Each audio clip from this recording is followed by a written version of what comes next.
Pide limosna con los demás.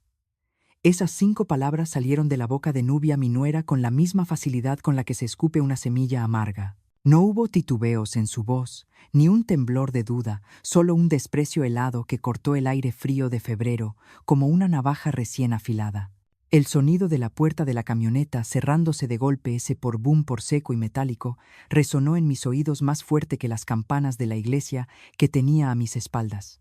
Me quedé allí parada en la banqueta, sintiendo cómo el polvo que levantaron las llantas al arrancar se me pegaba a la piel, a los ojos, al alma.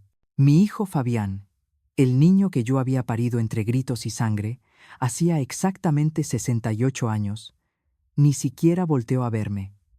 Aceleró, simplemente aceleró, dejando atrás a su madre como si fuera una bolsa de basura que se tira en una esquina porque ya estorba en la casa. Pero antes de que el vehículo desapareciera por la avenida, vi la ventanilla del copiloto bajar una última vez. Mi corazón estúpido y viejo dio un vuelco. Por un segundo, una fracción de segundo, pensé que se habían arrepentido. Pensé que Fabián había recordado quién le enseñó a caminar, quién le limpió las fiebres, quién trabajó doblada sobre una máquina de coser para que él tuviera zapatos. Pero no era arrepentimiento. Una mano cuidada con uñas acrílicas largas y rojas salió por la ventana y arrojó algo hacia mí. Un objeto blando me golpeó en el pecho y cayó al suelo. «Toma para que no digas que no te damos nada», gritó Nubia, y su risa se mezcló con el rugido del motor alejándose. Miré al suelo.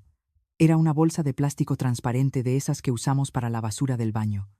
Dentro, revueltos como desperdicios para cerdos, estaban los restos del desayuno que yo misma les había preparado horas antes. Unas tortillas duras, frijoles fríos y mordisqueados, y cáscaras de huevo. Eso era lo que valía mi maternidad para ellos. Eso era mi liquidación por 40 años de sacrificios sobras. Sentí un agujero en el estómago, pero no era hambre. Era el vacío de saber que había alimentado a la bestia que ahora me devoraba. Me agaché lentamente. Mis rodillas crujieron con el peso de la edad y la humillación, y recogí la bolsa, no para comerla, Dios me libre, sino porque mi dignidad no me permitía dejar mi vergüenza tirada en la calle para que otros la pisaran. Antes de continuar, te pido algo sencillo. Si esta historia toca tu corazón, en algún momento suscríbete al canal. Aquí ningún dolor se cuenta en vano. El viento soplaba fuerte frente a la iglesia de San Rafael. Era un viento traicionero de la Ciudad de México, de esos que se cuelan por los huesos. Yo llevaba puesto mi vestido azul, el único decente que me quedaba, el que había lavado y planchado la noche anterior, con una ilusión infantil. Porque hoy era mi cumpleaños. 68 años. Cuando Fabián me dijo esa mañana: «Mamá, arréglate, vamos a salir», yo, tonta vieja ilusa, pensé que me llevarían a comer un helado, o quizás a ver las jacarandas que empezaban a florecer. Me puse mis zapatos negros, los que me aprietan un poco, pero que lucen bien, y me sentí bonita. Me sentí madre otra vez. Ahora, parada frente a la imponente puerta de madera de la iglesia, me sentía ridícula. La gente pasaba a mi lado apresurada, con sus vidas ocupadas, sus teléfonos en la mano, sus preocupaciones. Nadie notaba a la anciana que temblaba no de frío sino de shock. Nadie veía que esa mujer acababa de ser ejecutada en vida por su propia sangre.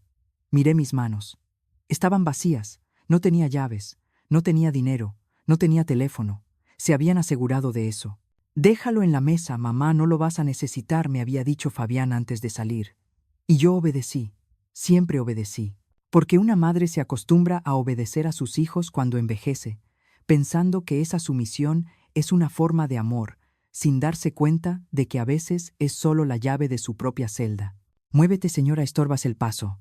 La voz de un hombre joven me sacó de mi trance. Me empujó levemente con el hombro al pasar. No me pidió perdón. ¿Por qué lo haría? Para el mundo, yo ya no era doña Elena Quintal, la dueña de la casa de la calle Nísperos. Ahora era solo un bulto en la banqueta, una vieja más que sobraba en el paisaje urbano. Di un paso atrás tambaleándome, y mi espalda chocó contra la pared fría de la iglesia. Me dejé deslizar hasta quedar sentada en el escalón de piedra. A mi lado, a unos metros, había un hombre sin piernas en una silla de ruedas y una mujer indígena vendiendo chicles. Ellos me miraron, no con lástima, sino con reconocimiento, como si me dijeran: «Bienvenida al Club de los Olvidados». Cerré los ojos y traté de respirar, pero el aire se sentía como vidrio molido en mis pulmones. La imagen de Fabián no se me iba de la cabeza. No la de Fabián, hombre el cobarde que no pudo mirarme a los ojos mientras su mujer me insultaba. No. Veía al Fabián niño, al niño de 5 años que una vez me prometió con sus manitas llenas de tierra y los ojos brillantes: «Mami, cuando sea grande, te voy a comprar una casa enorme como un castillo para que nunca tengas que trabajar». Esa promesa inocente resonaba ahora en mi mente con una crueldad insoportable. No me compró un castillo, me robó el mío. Y no me liberó del trabajo, me condenó a la mendicidad. La bolsa con las sobras seguía en mi regazo pesada como una lápida. La abrí. El olor a frijoles rancios me golpeó. Nubia lo había hecho a propósito. Sabía que yo era meticulosa con la comida, que odiaba el desperdicio y la suciedad. Tirarme eso era decirme: «Esto eres tú ahora, desperdicio». Recordé la última conversación que tuvimos hace apenas 2 noches. Yo estaba en la cocina, lavando los platos de la cena que ellos habían devorado sin dar las gracias. Nubia entró, se sirvió un vaso de agua y me miró con esa sonrisa que no llegaba a sus ojos. «Suegra», me dijo, arrastrando las palabras, «no se cansa de ser una carga. Fabián y yo queremos viajar, queremos vivir, pero usted es como una ancla vieja y oxidada que no nos deja avanzar». Yo no respondí. Me tragué las lágrimas junto con la espuma del jabón. Pensé que era solo un mal día, pensé que se le pasaría. No sabía que ya tenían la fecha marcada en el calendario. Mi cumpleaños no era una celebración para ellos, era la fecha de caducidad. El sol comenzó a bajar pintando el cielo de un naranja sucio. El frío se hizo más intenso. Mis brazos desnudos se llenaron de piel de gallina. Empecé a temblar incontrolablemente. Necesitaba moverme, necesitaba hacer algo, pero el miedo me tenía paralizada. ¿A dónde iba a ir? No tenía hermanos vivos. Mis amigas, Fabián y Nubia, se habían encargado de alejarme de todas ellas, diciendo que eran chismosas y que metían ideas en mi cabeza. Me habían aislado sistemáticamente, cortando cada lazo, cada cuerda de seguridad, hasta que solo dependía de ellos.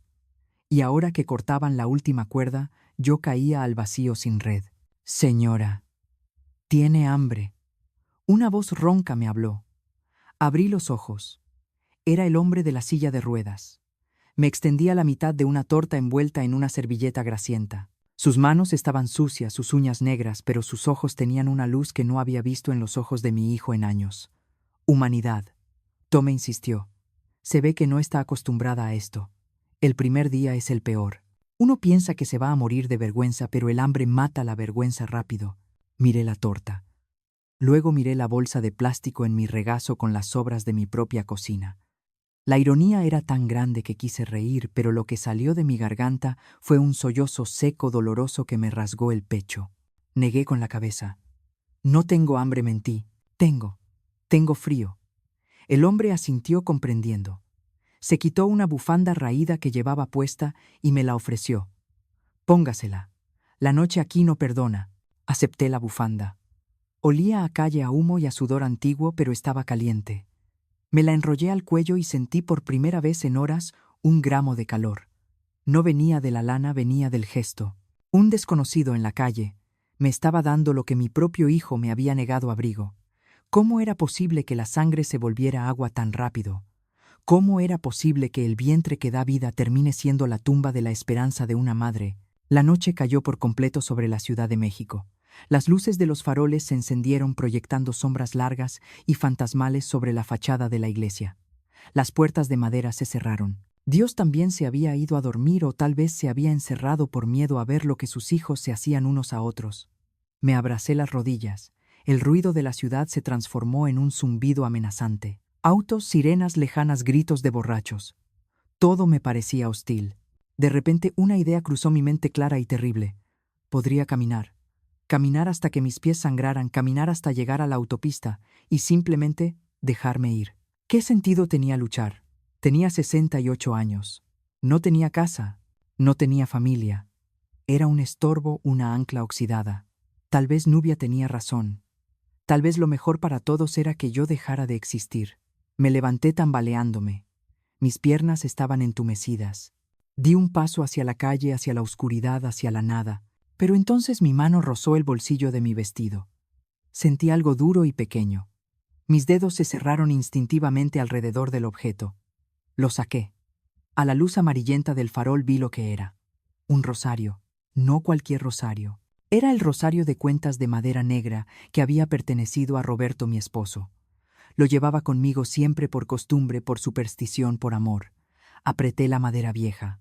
Recordé la voz de Roberto grave y segura diciéndome una noche años antes de morir, mientras mirábamos la lluvia desde la ventana de nuestra recámara. Elena, tú eres más fuerte que yo. Si yo falto, tú vas a seguir. Eres como los árboles de níspero. Aguantas las sequías y sigues dando fruto. Aguantas las sequías, susurré, sintiendo la textura de la cruz en mi palma. Miré hacia la calle oscura, luego miré hacia la iglesia cerrada y finalmente miré dentro de mí misma. No, no les iba a dar el gusto. No me iba a morir en una banqueta para facilitarles la vida. No iba a permitir que Nubia se probara mis joyas pensando que ganó. No iba a dejar que Fabián durmiera tranquilo pensando que su problema se había resuelto solo. Me sequé las lágrimas con el dorso de la mano. La piel me ardía. El dolor en mi pecho seguía ahí, inmenso, desgarrador, pero junto al dolor había nacido otra cosa, algo frío, algo duro, algo que se parecía mucho al odio pero que era más útil: la rabia de la injusticia, la rabia de la madre traicionada. Volví a sentarme en el escalón, pero esta vez mi postura era diferente. Ya no estaba encogida, estaba esperando. Sabía que no podía volver a casa esa noche, no tenía cómo entrar y probablemente habían cambiado las cerraduras en el momento en que salimos. Pero iba a sobrevivir esta noche. Iba a sobrevivir al frío, al hambre y a la vergüenza. Y mañana el sol saldría, y yo buscaría la forma de cobrar cada lágrima. ¿Se queda, señora?, preguntó el hombre de la silla de ruedas acomodándose unos cartones para dormir. Me quedo, respondí apretando el rosario de Roberto hasta que mis nudillos se pusieron blancos. Pero no por mucho tiempo. Tengo cosas que recuperar. No sabía cómo. No sabía con qué dinero ni con qué ayuda. Solo sabía que la Elena sumisa, la Elena que callaba para no molestar, la Elena que servía el café mientras la insultaban. Esa Elena se había quedado en el asiento trasero del auto de su hijo. La mujer que estaba sentada en la escalera de la iglesia era otra. Y esa mujer estaba a punto de descubrir que a veces, cuando te quitan todo, te dan el regalo más peligroso de todos: no tener nada que perder. Sentada en ese escalón de piedra, con el frío de la madrugada calándome los huesos y el rosario apretado en el puño, mi mente viajó hacia atrás, no al momento del abandono, sino al momento en que todo empezó a podrirse. Porque la maldad, señoras mías, no nace de la noche a la mañana. La maldad es como el moho en una pared: empieza con una mancha pequeña, insignificante, que uno ignora o pinta encima, hasta que un día te das cuenta de que la casa entera se te está cayendo encima. Y mi casa, esa casona antigua en la colonia Santa María la Ribera, con sus techos altos y su patio lleno de macetas, empezó a caerse el día que Roberto cerró los ojos para siempre. Hace 4 años mi vida era luz. Tenía a mi viejo, tenía mis rutinas, tenía el olor a café de olla con canela que inundaba la cocina cada mañana. Roberto y yo no éramos ricos, pero éramos reyes de nuestro pequeño reino. Él cuidaba su jardín, yo cuidaba mis bordados. Éramos un equipo. Pero cuando el infarto se lo llevó, me quedé coja, tuerta, incompleta. Y en esa debilidad, en ese hueco inmenso que deja la muerte del compañero de vida, entraron los buitres disfrazados de palomas. Recuerdo el día exacto, un mes después del funeral. Fabián y Nubia llegaron con maletas. Para que no te sientas sola, mamá, me dijo él, para cuidarte. Yo, ingenua, pensé que Dios me estaba mandando un consuelo. Les abrí la puerta, les di las llaves, les di mi confianza. El primer mes fue dulce, casi empalagoso. Nubia me llamaba suegrite y Fabián me besaba la frente. Pero al tercer mes la dulzura empezó a agriarse. Empezó con comentarios sueltos como agujas perdidas en un pajar. Un día Nubia entró a la sala arrugando la nariz, moviendo la mano frente a su cara como si espantara moscas. ¿No hueles eso?, Fabián preguntó, sin mirarme a mí sino a él. Ese olor rancio como a naftalina y encierro es olor a viejo. Me quedé paralizada con la taza de té en la mano. Mi casa siempre olía a limpio, a jabón sote y a flores frescas. Pero Fabián, mi hijo, en lugar de defenderme, olfateó el aire y asintió. Sí, amor, tienes razón. Mamá, deberíamos tirar esos muebles viejos de papá, ya apestan. Ese fue el primer golpe. Tiraron el sillón de Roberto, su favorito, el de cuero gastado donde leía el periódico. Lo sacaron a la calle un martes por la mañana mientras yo estaba en el mercado. Cuando regresé y vi el espacio vacío, sentí que me arrancaban un brazo. Era una porquería. Elena, te hicimos un favor, me dijo Nubia limpiándose las manos, como si hubiera tocado algo infeccioso. Ahora la sala se ve moderna, minimalista. Minimalista. Esa palabra significaba vacía. Vacía de recuerdos, vacía de Roberto, vacía de mí. La vida de Elena cambió en ese instante, en ese silencio que guardó para no pelear. Si alguna vez te has sentido invisible dentro de tu propia familia, o si sientes que tu voz se apaga en tu propia mesa, quédate conmigo. No estás sola en este camino. ¿Desde qué ciudad de México nos estás acompañando? Escríbelo en los comentarios. Me encantaría saber quién está aquí conmigo en esta noche fría. A los 6 meses, la invasión llegó a mi santuario, mi recámara. La habitación que había compartido con Roberto por 40 años.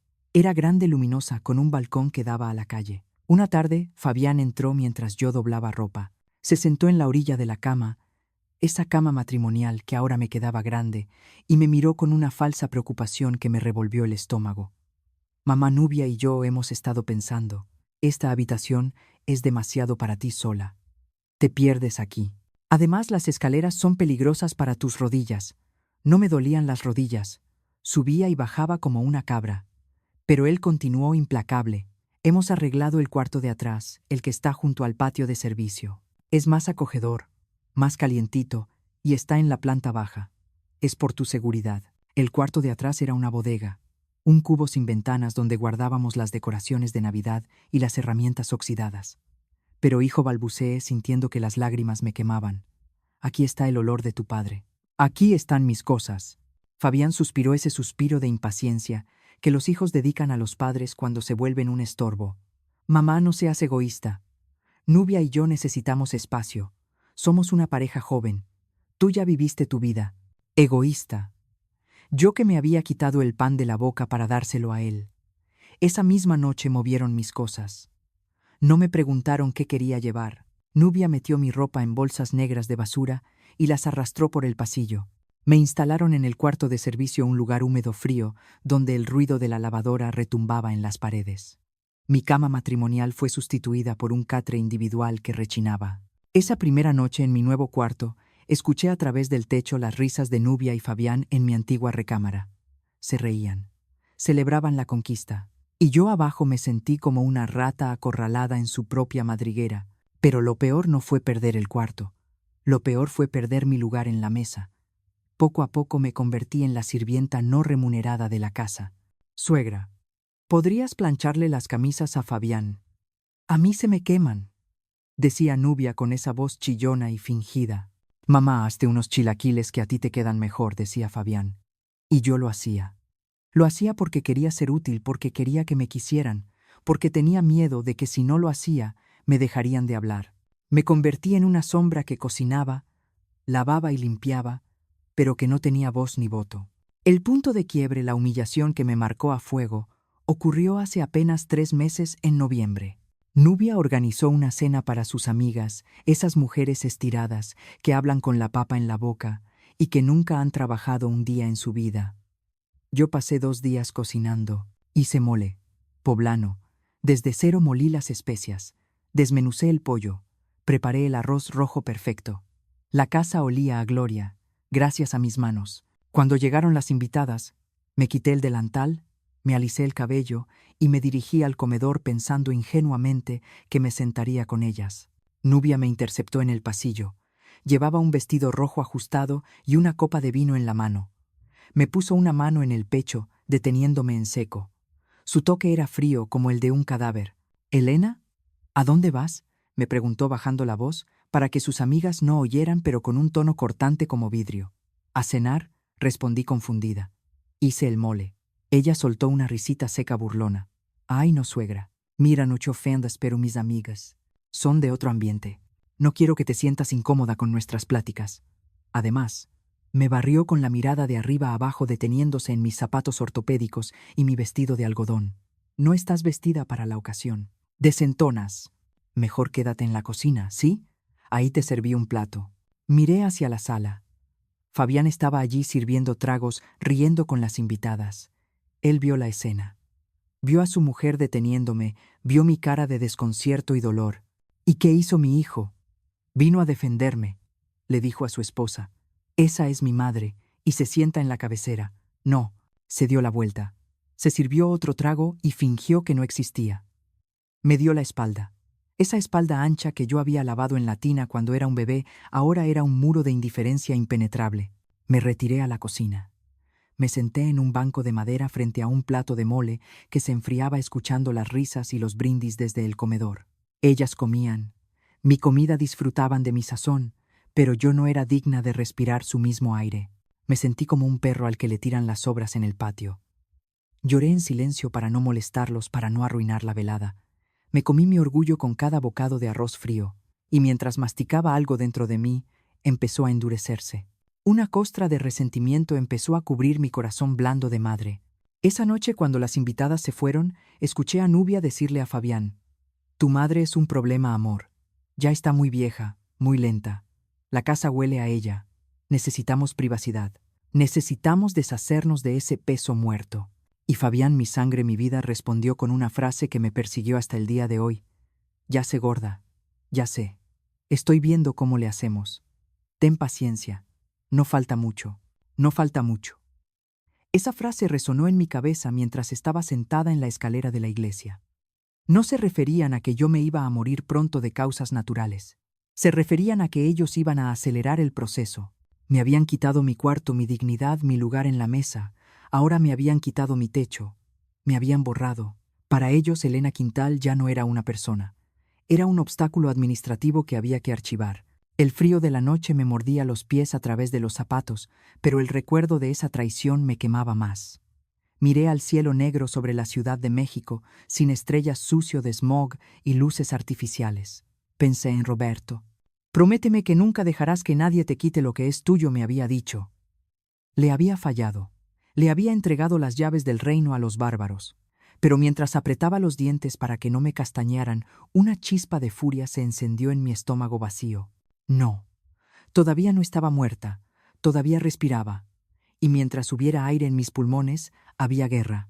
El frío de la madrugada seguía mordiéndome la piel, mientras estaba sentada frente a la iglesia. Pero el recuerdo de cómo perdí mi firma, mi nombre y mi poder me quemaba por dentro, como si hubiera tragado brasas. Porque verán, no me robaron la casa a punta de pistola. No entraron ladrones en la noche a desvalijar mi patrimonio. Fue algo mucho más sucio, más lento y más cruel. Antes de quitarme las llaves me quitaron la cordura. Fue una campaña de terror psicológico tan bien orquestada que si no fuera la víctima hasta aplaudiría su eficacia. Empezó hace 6 meses, cuando Nubia decidió que yo ya no estaba bien de la cabeza. Todo comenzó con pequeñas cosas. Yo dejaba mis lentes en la mesa de la cocina y 5 minutos después no estaban.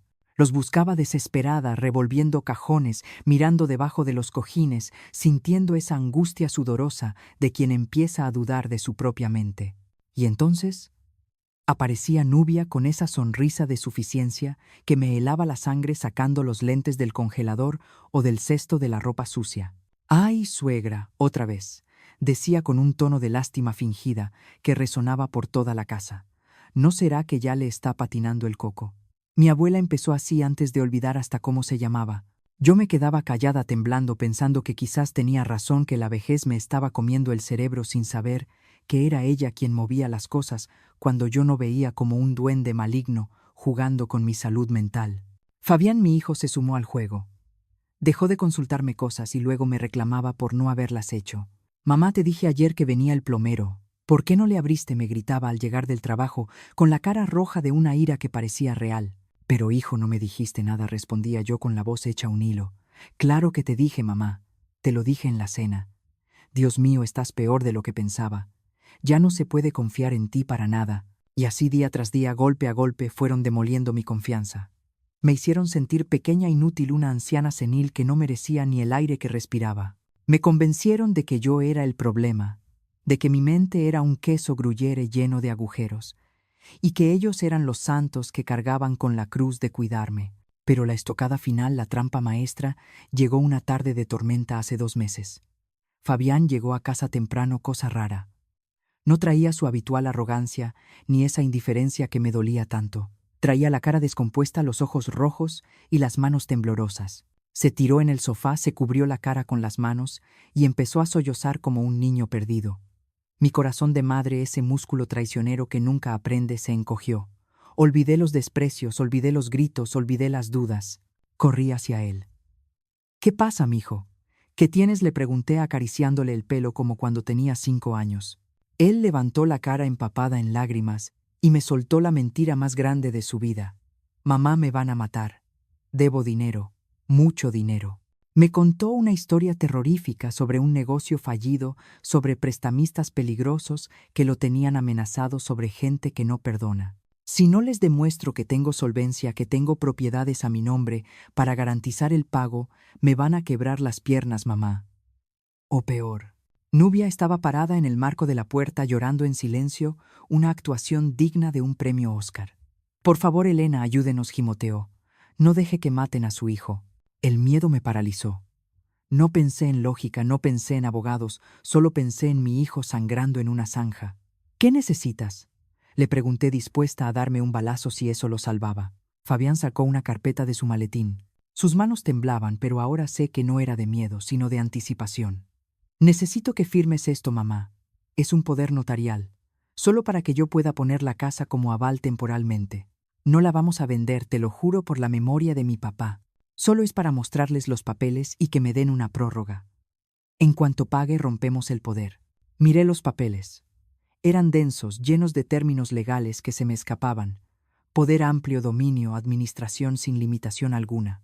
Una voz dentro de mí, la voz de Roberto, gritaba desde el más allá: «No firmes, Elena. Es una trampa». Recordé su advertencia.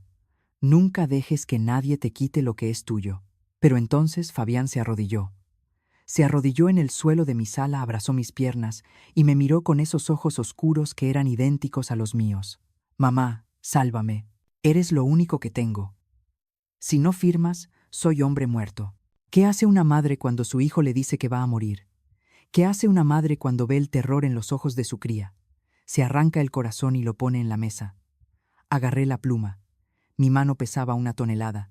Sentí un frío repentino en la nuca, como si la muerte me soplara advirtiéndome. Nubia se acercó solícita, señalando la línea punteada. «Aquí, suegra. Solo una firmita y todo acaba. Solo un garabato y Fabián se salva». Su voz era dulce y empalagosa como miel envenenada. Firmé. En el momento en que la tinta tocó el papel, sentí que algo se rompía dentro de mí.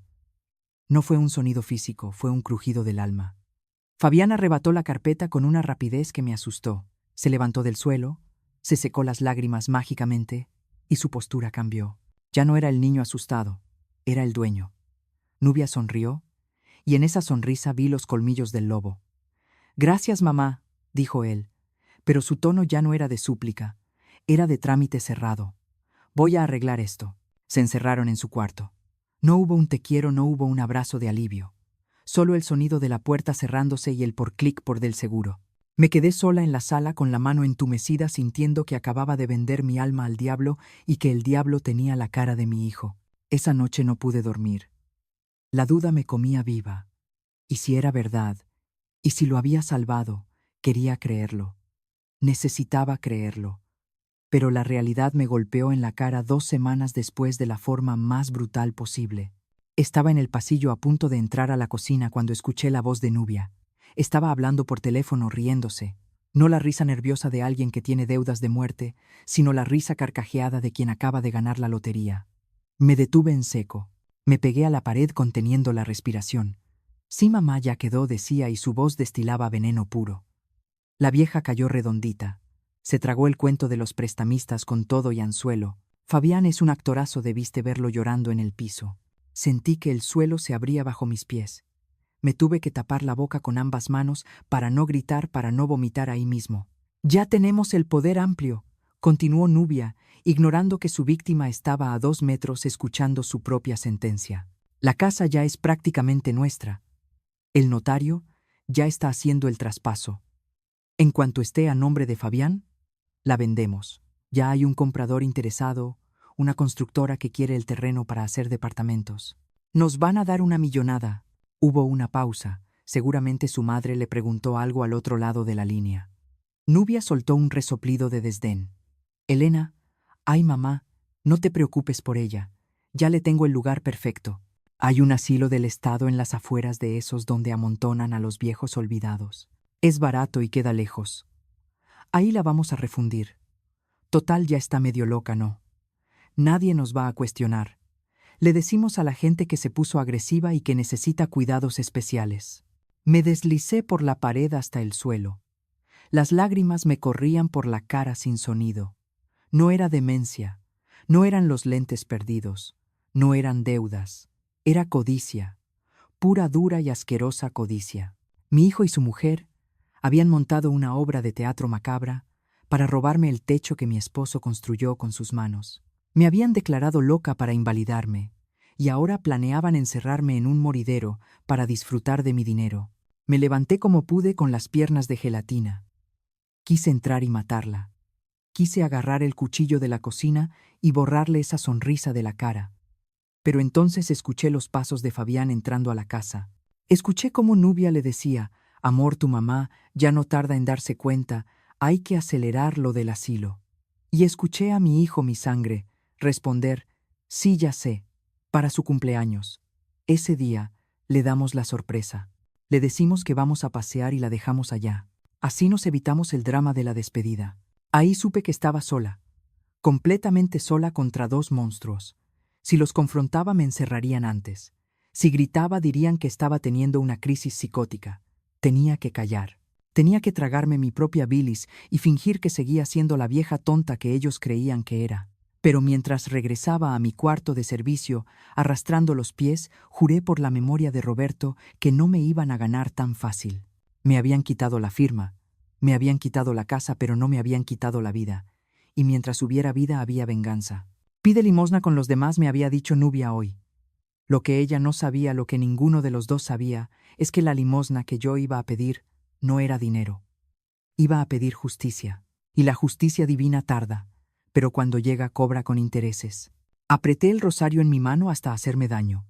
La noche en la calle sería larga, pero el amanecer traería mi turno. Y yo ya no era la madre abnegada. Ahora era una loba herida, y las lobas heridas son las más peligrosas. La mentira tiene patas cortas, dicen las abuelas, y en mi casa esas patas llevaban tacones de diseñador. Después de firmar aquel poder notarial, pasé días sumida en una neblina de ansiedad rezando a la Virgen de Guadalupe para que mi sacrificio hubiera servido de algo para que mi hijo estuviera a salvo de esos supuestos prestamistas. Asesinos. Pero la verdad, esa verdad fea y desnuda que nadie quiere ver, me estaba esperando detrás de una puerta entreabierta apenas una semana después. Era un martes por la mañana. Fabián se había ido a trabajar y Nubia se había quedado en casa supuestamente enferma de una migraña terrible. Yo estaba barriendo el pasillo con cuidado de no hacer ruido, tratando de ser invisible como siempre, cuando escuché su voz. No sonaba enferma. Sonaba vibrante, llena de esa energía eléctrica que tienen los depredadores cuando huelen sangre. Estaba hablando por teléfono seguramente con su madre, su confidente en esta conspiración. Me acerqué de puntitas, el corazón latiéndome en la garganta, y pegué la oreja a la madera fría de la puerta. «Sí, mamá, ya está hecho», decía Nubia, y pude escuchar la sonrisa en su voz. La vieja cayó redondita, firmó todo. «El notario dice que el poder es irrevocable, la casa es nuestra». Sentí que el piso se movía. Me tuve que agarrar del marco de la puerta para no caer. Nuestra. No era para salvar a Fabián. No era una medida desesperada. Pero lo que siguió fue peor. No, hombre, qué deudas ni qué nada, soltó una carcajada que me heló la sangre. Fabián es un genio inventando dramas. Lloró como un bebé, y ella se lo tragó todo. No debemos ni un peso, pero ahora tenemos una propiedad de 6 millones libre de polvo y paja. 6 millones. El valor de mi vida, el valor del sudor de Roberto reducido a una cifra para que ellos jugaran a ser ricos. Me tapé la boca con ambas manos para ahogar un grito. «Ya vimos el departamento en Polanco», continuó ella, ajena a que su víctima estaba a 1 metro de distancia muriendo en vida. «Es divino, mamá. Tiene terraza, gimnasio, vista a la ciudad. Nada que ver con este cuchitril viejo y húmedo. En cuanto vendamos esto nos largamos. Y a la vieja. Pues ya te dije. El asilo estatal tiene lista de espera, pero Fabián tiene un contacto. La vamos a refundir ahí y que se pudra. Total, ya está medio loca, nadie nos va a juzgar». Ahí estaba, La verdad desnuda. No había prestamistas, no había peligro de muerte, solo había codicia. Una codicia sucia, vulgar, que había usado el amor de una madre como arma para despojarla. Me alejé de la puerta arrastrando los pies, sintiendo que cada paso me pesaba una tonelada. Me encerré en el baño y vomité. Vomité la bilis, el miedo y la estupidez de haber confiado. Me miré al espejo y no vi a Elena. Vi a una mujer estafada por su propia sangre. Pero después del vómito, vino la claridad. Necesitaba pruebas. No podía enfrentarlos solo con lo que había escuchado. Me llamarían loca de nuevo. Me encerrarían antes de tiempo. Necesitaba papel. Esperé a que Nubia saliera. Milagrosamente su migraña desapareció a mediodía y se fue de compras con la tarjeta de crédito que seguramente ya estaba gastando a cuenta de mi casa. En cuanto escuché el motor de su auto alejarse, corrí al estudio. Ese cuarto que antes olía a tabaco de Roberto y ahora olía al perfume barato de Fabián. Mis manos temblaban tanto que me costó abrir los cajones del escritorio. Busqué frenéticamente entre facturas y estados de cuenta hasta que encontré una carpeta de cuero negro escondida debajo de unas revistas de autos. La abrí y el mundo se me vino encima. Allí estaba todo. No había pagarés de deudas de juego. Lo que había era un contrato de promesa de compraventa ya redactado con fecha para dentro de 2 semanas. El comprador era una inmobiliaria constructora. El precio 6,5 millones de pesos. Y junto a ese contrato, había un folleto brillante de un desarrollo de lujo en Polanco, Torres del Ángel. Habían marcado con círculo rojo un departamento penthouse 3B y grapado al folleto un presupuesto de decoración interior por 200,000 pesos. 200,000 pesos en muebles nuevos mientras yo comía sobras. 6 millones por la casa que Roberto levantó ladrillo a ladrillo. Y lo más doloroso, no había ni un solo plan que me incluyera. No había un cuarto para la abuela, ni siquiera un rincón. Para ellos, yo no existía en su futuro brillante. Yo era el escombro que había que limpiar antes de construir. De repente escuché la puerta de la entrada abrirse. Fabián. Había llegado temprano. El pánico me inundó. Traté de guardar los papeles, pero mis manos torpes tiraron la carpeta al suelo. Los documentos se esparcieron por la alfombra, como una baraja de la mala suerte. La puerta del estudio se abrió de golpe, y ahí estaba él, mi hijo. Pero ya no tenía la cara del niño asustado que me pidió ayuda llorando. Tenía la cara de un hombre descubierto, y esa cara daba miedo. ¿Qué haces? Aquí, preguntó, y su voz era un gruñido bajo amenazante. Cerró la puerta detrás de él con un golpe seco. Yo estaba de rodillas en el suelo recogiendo las pruebas de su traición. Me levanté despacio con un papel en la mano, el folleto del penthouse en Polanco. Lo miré a los ojos y por primera vez en años no bajé la mirada. «¿Esto es la deuda?», Fabián le pregunté, mostrándole la foto del edificio de lujo. Mi voz salió ronca pero firme. «Estos son los prestamistas que te iban a romper las piernas. Un departamento con jacuzzi y vista al parque». Fabián se quedó quieto un segundo, evaluando la situación. Vi cómo su cerebro calculaba buscando una mentira, una salida. Pero al ver los papeles regados, supo que el teatro se había acabado.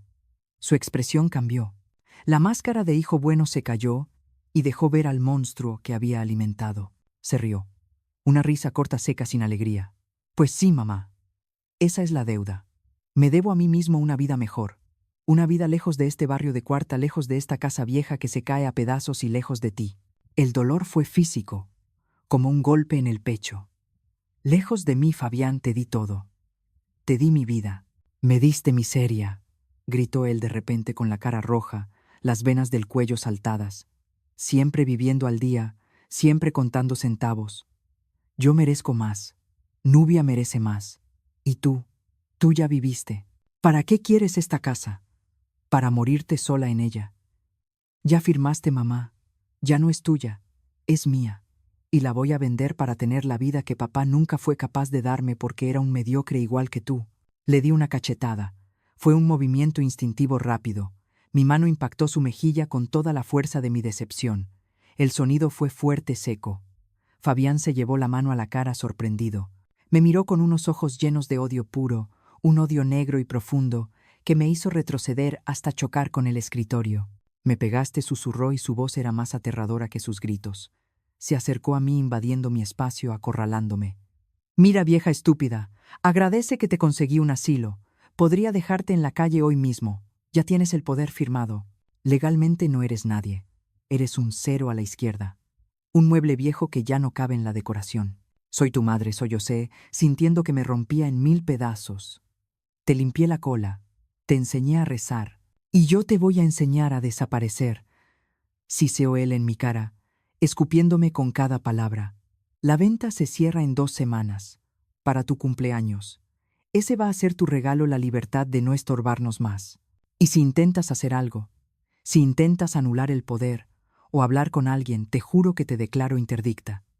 Tengo al médico listo para afirmar que estás demente. Te encierro en un psiquiátrico y no vuelves a ver la luz del sol. ¿Entendiste? En ese momento Nubia entró al estudio cargada con bolsas de compras. Vio la escena, yo llorando contra el escritorio, Fabián rojo de ira, los papeles en el suelo. No se asustó, no preguntó qué pasaba, solo suspiró. Dejó las bolsas en una silla y miró el desastre con fastidio. Ay, Fabián, te dije que fueras más cuidadoso. Ahora ya sabe. Qué flojera. Vamos a tener que aguantar sus lloriqueos hasta que la saquemos. Se miraron entre ellos. Eran cómplices. Eran socios en el crimen de matar a una madre en vida. Y yo estaba ahí, pequeña, vieja, sola, frente a 2 gigantes sin alma. Fabián se agachó, recogió los papeles, me los arrebató de la mano y los guardó en la caja fuerte. Lárgate a tu cuarto, me ordenó, señalando la puerta como se le señala a un perro. Y ni se te ocurra salir. A partir de hoy, no comes con nosotros. No te quiero ver la cara hasta el día que te largues. Salí del estudio arrastrando mi dignidad por el suelo. Caminé hasta el cuarto de servicio, mi celda, y me encerré. Me tiré en el catre y abracé la almohada para que no escucharan mis gritos. No lloraba por la casa era ladrillos. Lloraba porque mi hijo había muerto. El Fabián que yo amaba no existía. Había sido devorado por ese hombre cruel que me acababa de llamar mueble viejo. Esa noche, mientras escuchaba cómo celebraban con una botella de vino en la sala, brindando por su futuro penthouse y mi futuro asilo, algo cambió dentro de mí. El dolor que al principio era una llama ardiente se enfrió, se convirtió en hielo. Dejé de temblar, me sequé las lágrimas. Recordé la llave de latón que había encontrado en el escritorio de Roberto años atrás y que guardaba en mi costurero por pura nostalgia. Nunca supe qué habría, pero ahora en la oscuridad de mi desgracia, una idea me golpeó. Roberto era previsor. Roberto no confiaba en Fabián. ¿Y si esa llave no era de un cajón viejo? ¿Y si era una salida? Me levanté en la oscuridad. Fui a mi costurero y saqué la llave. La apreté en mi puño. Ayúdame, viejo, susurré a la nada. Si dejaste algo para mí, necesito encontrarlo ahora. No sabía dónde buscar. No sabía qué habría, pero sabía una cosa. Fabián creía que había ganado. Creía que yo era una vieja estúpida y vencida. Pero se le había olvidado de quién heredó la terquedad. Se le olvidó que yo soy Elena Quintal y que antes de ser madre fui mujer, fui trabajadora y fui la compañera de un hombre que me amaba más que a su propia vida. Ellos tenían el poder notarial, tenían la juventud y la maldad, pero yo tenía la verdad y tenía una llave. Faltaba una semana para mi cumpleaños, una semana para que me echaran. Tenía 7 días para descubrir el secreto de Roberto o morir en el intento. Y les juro por Dios que no pensaba morir sin pelear. La primera noche en la calle no se duerme, se sobrevive. Me quedé sentada en ese escalón de piedra frente a la iglesia de San Rafael, viendo cómo la ciudad se apagaba poco a poco, convirtiéndose en un monstruo de sombras y ruidos lejanos. El hombre de la silla de ruedas, al que luego conocería como el Ruedas, me ofreció un pedazo de cartón. «Téngalo, madrecita», me dijo con una voz aguardentosa pero amable. «El suelo chupa el calor del cuerpo. Si se duerme directo en la piedra, amanece tiesa». Acepté el cartón como si fuera una sábana de seda. Me acomodé en un rincón abrazando mi bolsa contra el pecho, sintiendo el latido de la llave de Roberto dentro de mi costurero portátil. Esa llave era lo único que me separaba de la locura total. El frío de la madrugada en la Ciudad de México es cruel. Se te mete por la nariz, te congela las pestañas y te hace doler las articulaciones viejas. Cerré los ojos intentando imaginar que estaba en mi cama con mi colcha de retazos, pero el olor a orines y a tubo de escape me devolvía a la realidad de un bofetón. Cada vez que pasaba un auto me encogía temiendo que fuera Fabián regresando no para rescatarme sino para reírse. Mira, mamá, ahí es donde perteneces. Imaginé su voz. Y esa alucinación dolía más que el hambre que empezaba a rugirme en las tripas. Amaneció gris sucio con esa luz lechosa que tiene la ciudad cuando hay mucha contaminación. Me dolía todo el cuerpo. Me levanté con dificultad sintiendo cómo mis huesos crujían como madera seca. Tenía sed, mucha sed. Caminé hacia el parque cercano, buscando un bebedero. La gente empezaba a salir a trabajar, hombres de traje, mujeres con tacones, estudiantes con mochilas. Todos pasaban a mi lado y hacían una curva para evitarme.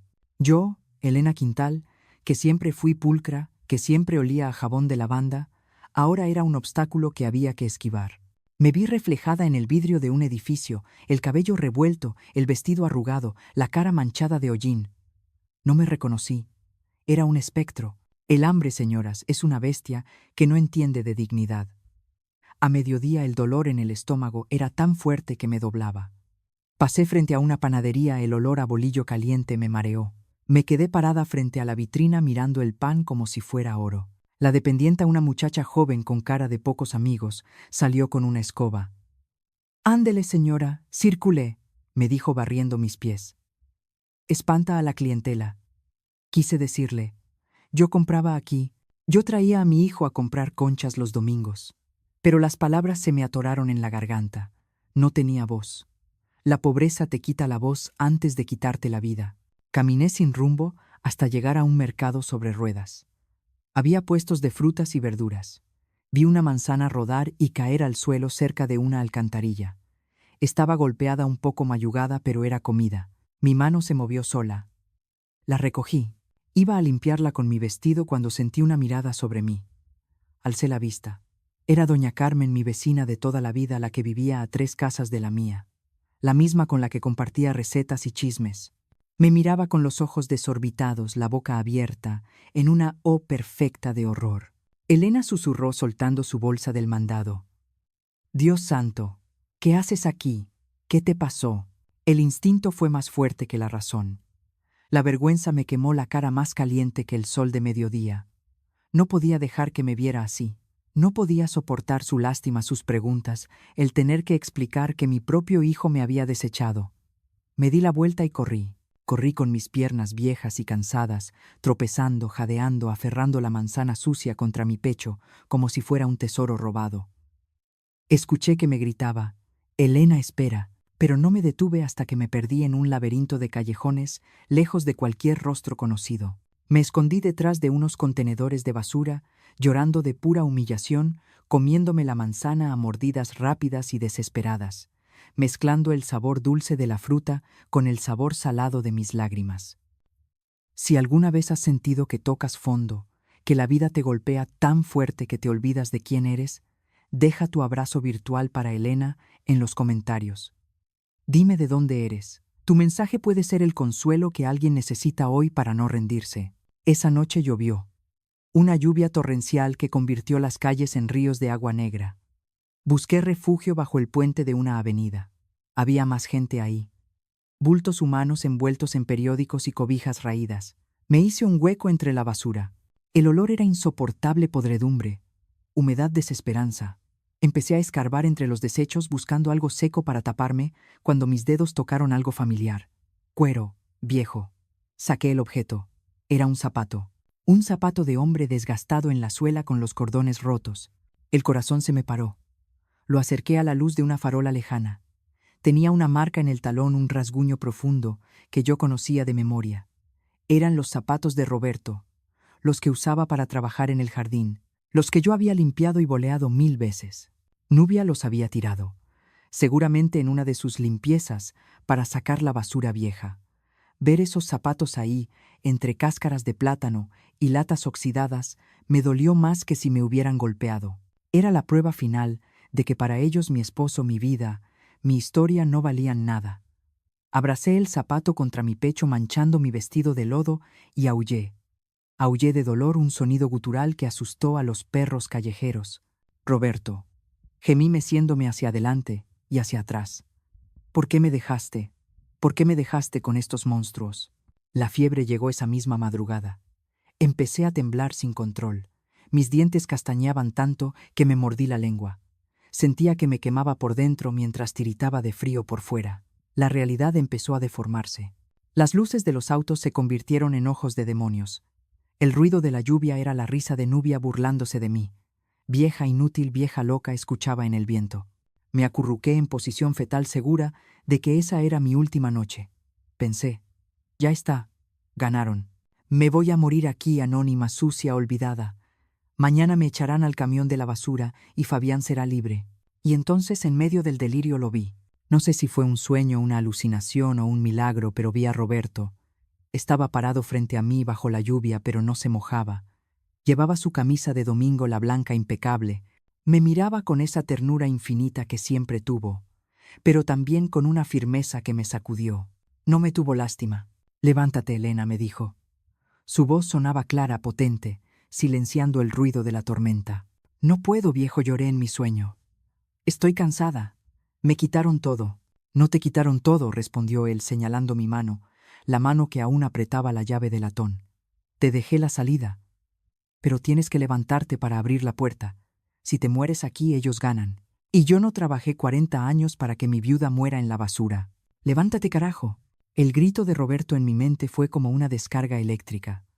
Abrí los ojos de golpe. Ya no llovía. Era de mañana. Estaba empapada, afiebrada, dolorida, pero estaba viva. Y estaba furiosa. Una furia caliente volcánica que me secó el miedo. Me apoyé en la pared grasienta del puente y me obligué a ponerme de pie. Mis piernas eran de trapo, pero mi voluntad era de hierro. Roberto tenía razón. Morirme era darles el gusto. Morirme era regalarles la casa. Y yo no regalo lo que es mío. Me limpié la cara con el agua de un charco más o menos limpio. Me alisé el cabello con los dedos. Tenía que salir de ahí. Tenía que encontrar qué abría esa llave. Recordé que Roberto tenía un viejo amigo, un abogado que le llevaba sus asuntos cuando tenía la pequeña ferretería. Ernesto Mora. No lo veía hace años, pero sabía dónde tenía su despacho en el centro cerca de los juzgados viejos. Si alguien sabía algo, era él. Caminé. Caminé horas. La fiebre me hacía ver doble, pero no paré.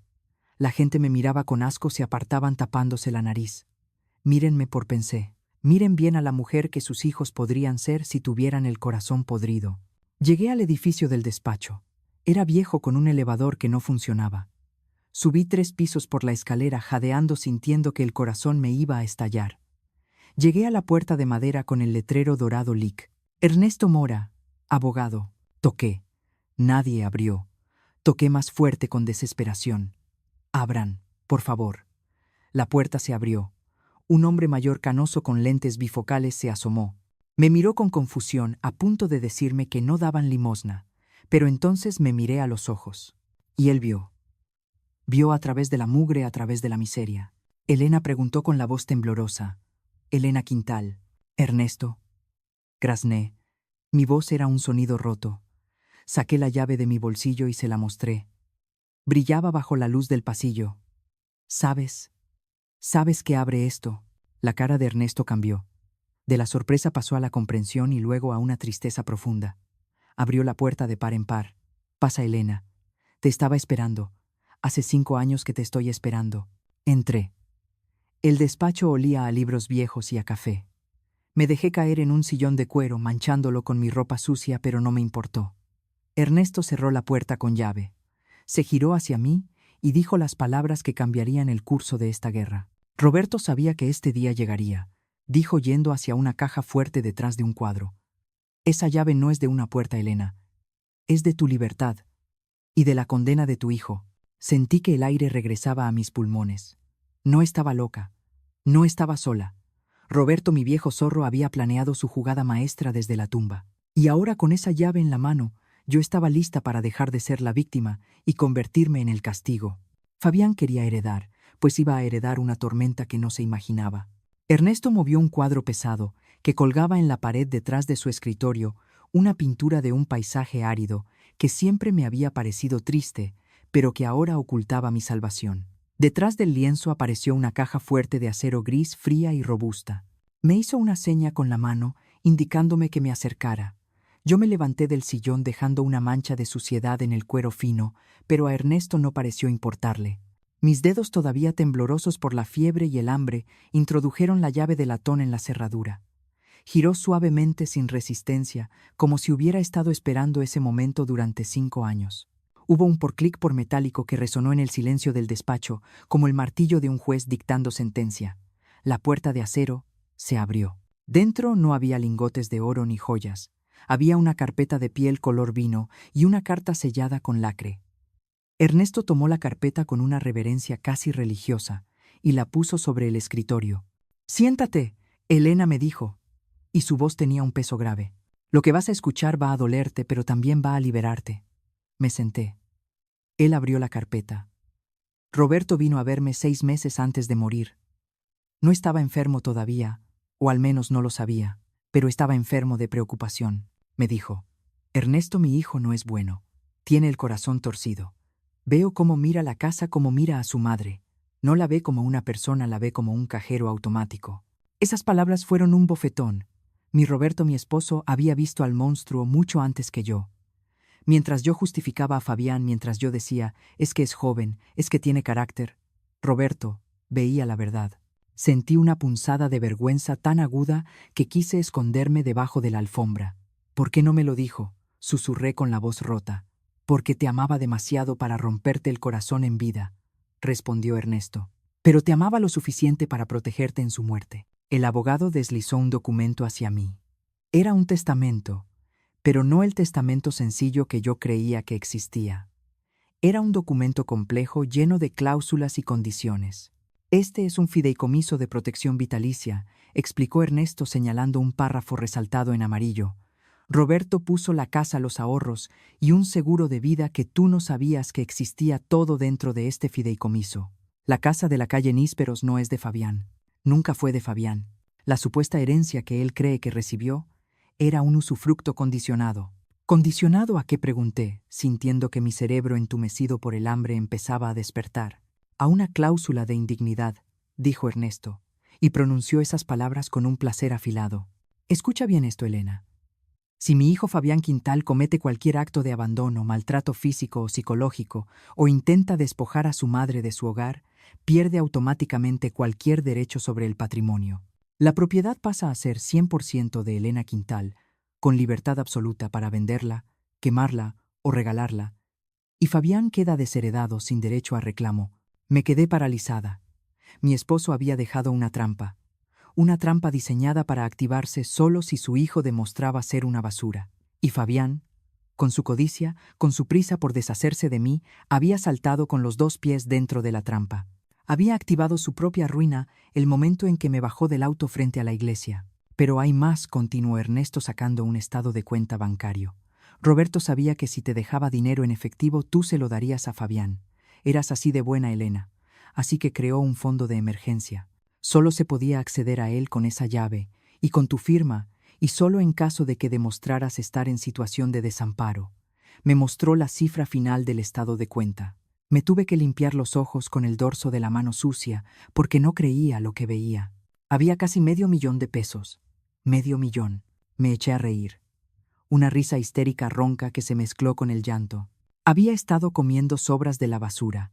Había dormido en el suelo sobre cartones mojados. Me habían humillado. Me habían escupido. Y yo era rica. Bueno, no rica de verdad, pero tenía $500,000 esperando por mí mientras Fabián me tiraba las sobras del desayuno. La ironía era tan grande que me dolía el estómago. «Soy una millonaria indigente», dije entre carcajadas y lágrimas. «Míame, Ernesto. Tengo dinero para comprarme la panadería que me corrió y huelo a perro muerto». Ernesto no se rió. Se levantó, rodeó el escritorio y me puso una mano en el hombro. «Ya no, Elena. Eso se acabó. Ahora vamos a usar ese dinero y ese papel para aplastarlos». Me llevó a un baño privado que tenía en la oficina. Me dio una toalla limpia y un jabón nuevo. «Báñate. Quítate la calle de encima. Mientras tanto voy a pedir que te traigan ropa y comida de verdad». Me metí a la ducha. Cuando el agua caliente tocó mi piel, sentí que me despellejaba. Salía agua negra gris llena de mugre y tristeza. Me froté con el jabón hasta que la piel se me puso roja. Quería arrancarme el olor a basurero, pero también quería arrancarme el olor a madre sumisa. Quería borrar a la Elena que agachaba la cabeza. Mientras me enjabonaba pensé en Nubia. Recordé su cara cuando me dijo, pide limosna con los demás. Recordé cómo se reía. Vas a llorar lágrimas. De sangre mujer pensé, y por primera vez no sentí culpa por desearle el mal. Sentí poder. Salí del baño envuelta en una toalla, sintiéndome limpia pero extraña, como si hubiera mudado de piel. Ernesto tenía sobre el escritorio un vestido sencillo pero elegante, que su secretaria había ido a comprar, y unos zapatos cómodos. También había un plato de caldo de pollo caliente y pan fresco. Comí con desesperación, sintiendo cómo la vida volvía a mi cuerpo. Cuando terminé, Ernesto me miró. Ya no veía a la mendiga, veía a la dueña. ¿Estás lista para la guerra?, me preguntó. Estoy lista para matarlos, respondí, y me sorprendió la frialdad de mi propia voz. No con una pistola. Quiero que les duela donde más les importa, en el bolsillo y en el orgullo. Bien, dijo Ernesto abriendo una agenda. Porque tengo noticias. Mis informantes me dicen que Fabián ya vendió la casa. Firmó un contrato de promesa de compraventa con una constructora. Le dieron un anticipo jugoso. Y adivina qué, se lo gastó. Se lo gastó en deudas de juego que tenía y en el enganche del departamento de lujo en Polanco. ¿Y qué pasa si la casa no es suya?, pregunté, empezando a entender la magnitud del desastre que se les venía encima. Ernesto sonrió y fue una sonrisa de lobo viejo. Si la casa no es suya, Fabián cometió fraude. Fraude contra la constructora y fraude contra ti. Eso es cárcel, Elena. Cárcel directa sin fianza. Y Nubia. Ella firmó como testigo. Es cómplice. Me recosté en el sillón de cuero. Cárcel. Mi hijo en la cárcel. La antigua Elena habría llorado, habría pedido clemencia. Pero la Elena que durmió bajo el puente recordó los zapatos de Roberto tirados en la basura. Recordó el frío.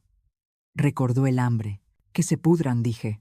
La próxima semana, continuó, Ernesto van a hacer una fiesta de despedida de la casa vieja.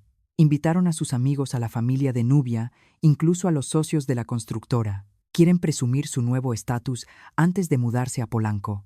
¿Una fiesta en mi casa?, repetí sintiendo cómo la bilis me subía. Van a brindar sobre mi cadáver. Exacto. Y es ahí donde vamos a llegar, dijo Ernesto. No vamos a mandar una notificación aburrida. Vamos a presentarnos en esa fiesta.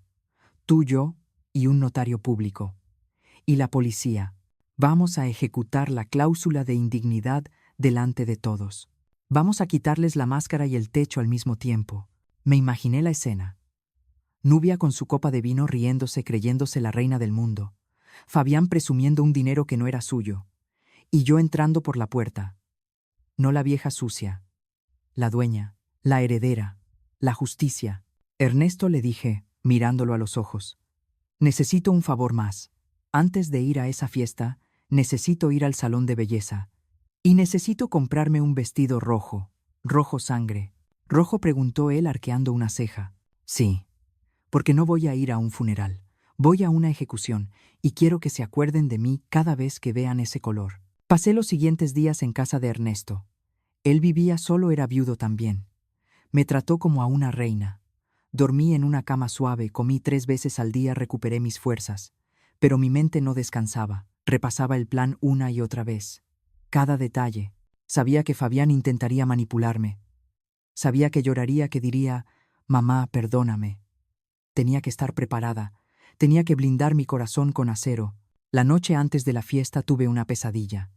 Soñé que Fabián era un bebé y lloraba de hambre, pero cuando me acercaba para alimentarlo, él tenía dientes de tiburón y me mordía el pecho hasta arrancármelo. Desperté sudando, gritando. Ernesto entró corriendo a la habitación. «¿Estás bien, Elena?». Me senté en la cama temblando. «Tengo miedo, Ernesto. Tengo miedo de flaquear. Tengo miedo de ver sus ojos y olvidar lo que me hizo». Ernesto se sentó a mi lado y me tomó las manos. «Elena, si flaqueas, él te va a devorar. Ya lo hizo una vez. Te dejó en los huesos. Si le das otra oportunidad, no te va a dejar en la calle. Te va a meter 3 metros bajo tierra para asegurarse de que no vuelvas a molestar. Esto no es venganza, mujer. Es supervivencia. O él o tú. O él o yo», repetí. Y esa frase se convirtió en mi mantra. Llegó el día. Me puse el vestido rojo que había comprado. Me maquillé para ocultar las ojeras que la calle me había dejado. Me miré al espejo. Ya no veía a la anciana desvalida. Veía a una guerrera azteca lista para sacar corazones. «Vámonos», le dije a Ernesto. La fiesta está por empezar. Subimos a su auto. Mientras nos acercábamos a mi colonia, a mi calle, sentí que el corazón se me salía del pecho. Vi las luces en la casa, escuché la música. Estaban celebrando, celebraban mi muerte, celebraban su robo.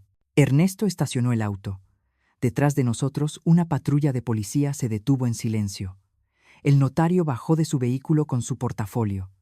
Éramos el ejército de la retribución. Caminé hacia la puerta, la misma puerta que me habían cerrado en la cara. Escuché la voz de Nubia adentro, chillona y feliz. Un brindis por el futuro. Por fin nos deshicimos de lo viejo para dar paso a lo nuevo. Levanté la mano y toqué el timbre. No toqué suave. Toqué largo, insistente, como el sonido de una alarma de incendio. La música paró. Se escucharon pasos. La puerta se abrió. Era Fabián. Tenía una copa en la mano y una sonrisa estúpida en la boca. Cuando me vio la copa, se le cayó de la mano y se hizo añicos en el suelo. El sonido del cristal roto fue el inicio de su fin. «Hola, hijo», le dije, y mi voz sonó tan fría que hasta yo sentí escalofríos. «¿No me vas a invitar a pasar? Creo que esta sigue siendo mi casa». «Hola, hijo», repetí, y mi voz sonó tan tranquila que contrastaba violentamente con el caos emocional que había estallado en la sala. «No me vas a invitar a pasar. Creo que esta sigue siendo mi casa». El silencio que siguió a mis palabras fue absoluto, sepulcral. La música se había detenido, las risas se habían congelado en las gargantas de los invitados y el único sonido era el crujido de los cristales de la copa rota bajo los zapatos de charol de Fabián. Él me miraba como si estuviera viendo a un fantasma, a un espíritu vengativo que hubiera salido de la tumba para arrastrarlo al infierno. Estaba pálido, sudoroso, con la boca entreabierta, en un gesto de incredulidad estúpida. Nubia, en cambio, reaccionó como la víbora que es cuando la pisan con veneno. Se abrió paso entre la gente con su vestido de lentejuelas doradas, brillando bajo la luz de las lámparas que yo había comprado, y se plantó frente a mí con los ojos inyectados en furia. «¿Qué hace esta vieja aquí?», gritó, perdiendo toda compostura, toda esa elegancia fingida que tanto le gustaba presumir frente a sus amistades. Su voz chillona resonó en las paredes de mi hogar. «Sáquenla. Llamen a seguridad. Esta mujer es una indigente que se coló en mi fiesta». Me señaló con un dedo acusador, con esa uña larga y perfecta, esperando que alguien cualquiera me agarrara y me tirara a la calle de nuevo. Pero nadie se movió. Los invitados, esa gente bien que ellos habían recolectado para presumir su nuevo estatus, nos miraban con una mezcla de horror y curiosidad morbosa. Veían a la anfitriona descompuesta y a una mujer mayor vestida de rojo sangre de pie, con una dignidad que llenaba la habitación. Di un paso adelante, ignorando a Nubia, y me dirigí directamente a mi hijo. Mis tacones resonaron firmes en el piso de madera. «Indigente Fabián», le pregunté, mirándolo a los ojos, esos ojos que esquivaban los míos. «¿Así le dices a tu madre ahora? ¿Después de que me dejaste tirada frente a una iglesia en mi cumpleaños? ¿Después de que me obligaste a comer de la basura?» Un murmullo colectivo recorrió el salón. Las copas se bajaron, las miradas se cruzaron. La vergüenza de Fabián era tan palpable que se podía oler un olor agrio a miedo y cobardía. «Mamá», balbuceó él, retrocediendo, chocando contra una mesa de servicio. «Mamá no es lo que parece. Estás confundida. Estás enferma. Cállate». Infeliz, rugió Ernesto, entrando detrás de mí como un toro bravo. Su voz de abogado acostumbrada a los tribunales atronó el espacio. «No te atrevas a llamarla enferma después de lo que le hiciste. Tú eres el único enfermo aquí, enfermo de codicia». Ernesto se paró a mi lado, sacó una carpeta de cuero de su maletín y la azotó contra la mesa central, tirando los canapés de salmón al suelo. «Se acabó la fiesta, señores. Se acabó el teatro.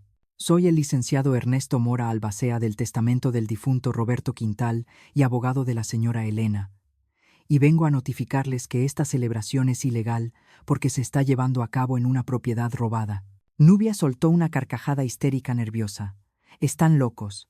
Tenemos los papeles. Fabián es el dueño. Ella firmó, todos vieron que firmó». Se giró hacia los invitados, buscando apoyo, buscando validación. «Dígales, Fabián. Diles que la casa es nuestra». Pero Fabián no podía hablar. Estaba acorralado, mirando la carpeta de Ernesto como si fuera una bomba de tiempo a punto de estallar. Sabía que su mentira tenía las patas muy cortas y que Ernesto Mora se las acababa de cortar. ¿Ese poder notarial? dijo Ernesto elevando la voz para que hasta los vecinos escucharan, fue obtenido mediante dolo, engaño y coacción psicológica. Y lo más importante, quedó anulado automáticamente en el momento en que ustedes cometieron actos de ingratitud y abandono contra la donante. Pero eso no es lo peor para ustedes. Ernesto hizo una pausa dramática mirando a la multitud. Lo peor es que el verdadero dueño de esta casa nunca fue Fabián. El dueño legítimo por fideicomiso irrevocable siempre fue Elena Quintal, protegida por una cláusula de indignidad que su esposo dejó preparada precisamente para este día. Porque él sabía, señores, él sabía la clase de hijo que tenía. Fue en ese momento cuando vi a un hombre de traje gris que estaba parado cerca de la ventana con una copa en la mano ponerse pálido. Lo reconocí. Era el ingeniero Suárez, el representante de la constructora que quería comprar el terreno. El hombre se acercó abriéndose paso a empujones. «¿Qué está diciendo?», preguntó con la voz temblorosa. Nosotros ya firmamos una promesa de compraventa. Le dimos un anticipo de $500,000 al señor Fabián ayer por la tarde. La bomba estalló. Fabián cerró los ojos derrotado. Nubia se llevó las manos a la boca ahogando un grito. Yo miré al ingeniero y sentí una extraña calma. «Pues lamento decirle, ingeniero, que le compró la casa a un ladrón», le dije, y mi voz no tembló. «Mi hijo le vendió algo que no es suyo. Le vendió humo. Y ese dinero, me temo que ya no existe». El caos se desató. El ingeniero agarró a Fabián por las solapas del saco, sacudiéndolo como a un muñeco de trapo. «¿Dónde está mi dinero, imbécil? ¿Dónde está el anticipo?». Fabián balbuceaba, lloraba, intentaba soltarse. «Lo gasté. Pagué deudas.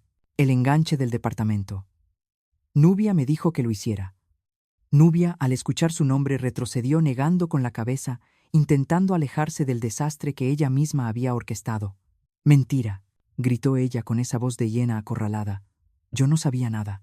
Él me dijo que todo era legal. Él me engañó a mí también». Ahí estaba. La lealtad de los cómplices dura hasta que el barco se hunde. Fabián miró a su esposa con una expresión de dolor absoluto de traición. La mujer por la que había vendido a su madre lo estaba tirando a los lobos sin pensarlo 2 veces. «Tú planeaste todo», le gritó él con lágrimas de rabia corriendo por su cara. «Tú me dijiste que la sacáramos. Tú me dijiste que la dejáramos en la iglesia. Tú querías el dinero para tus lujos».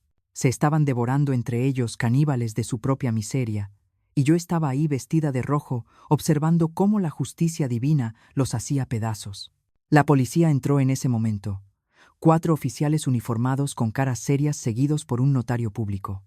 El silencio volvió a caer sobre la sala, pero esta vez era un silencio pesado, definitivo. El notario se ajustó los lentes y leyó el acta. «Señor Fabián Quintal, señora Nubia de Quintal, tenemos una orden judicial de desalojo inmediato por despojo agravado y violencia intrafamiliar. Tienen 10 minutos para sacar sus efectos personales y abandonar el inmueble». Además, el notario miró al ingeniero de la constructora. «Creo que aquí hay un delito de fraude en flagrancia».